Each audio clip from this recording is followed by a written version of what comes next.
Ada sebuah cermin yang berhasil menghancurkan satu keluarga, sampai akhirnya anggota keluarganya sendiri saling membunuh. Cermin bisa bikin satu keluarga saling membunuh? Bisa, dan yang lebih serem, mereka tuh bukan kerasukan. Cermin ini cuma bikin mereka nggak bisa lagi nih buat ngebedain mana yang nyata dan mana yang cuma ilusi. Filmnya berjudul Oculus. Ceritanya itu tentang dua kakak beradik bernama Kelly dan Tim Russell. Waktu mereka masih kecil, ayah mereka ini membeli sebuah cermin antik bernama Laser Glass. Setelah cermin itu masuk ke rumah, perilaku kedua orang tua mereka tuh mulai berubah gitu. Mereka melihat hal-hal yang sebenarnya tuh nggak ada. Sampai pada akhirnya, terjadi tragedi yang menghancurkan keluarga mereka.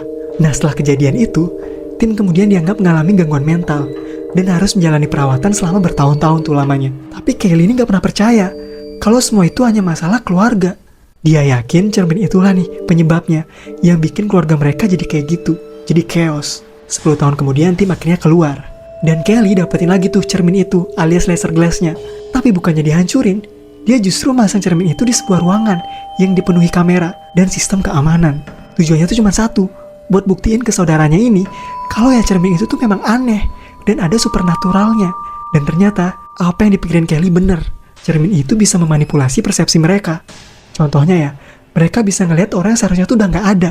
Bahkan mereka itu bisa ngerasa udah makan, padahal ya sebenarnya belum.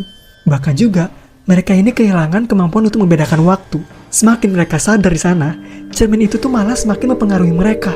Bahkan mereka tuh sampai bingung gitu dan sulit percaya ini nih sebenarnya beneran nyata atau enggak gitu.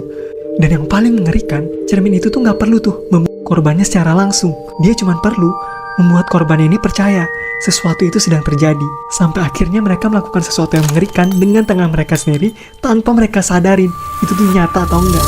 Terus cerminnya itu berhasil dihancurin nggak?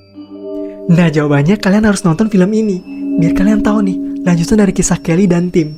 Karena endingnya juga bikin bertanya-tanya gitu. Sebenarnya dari awal siapa yang sedang mengendalikan siapa?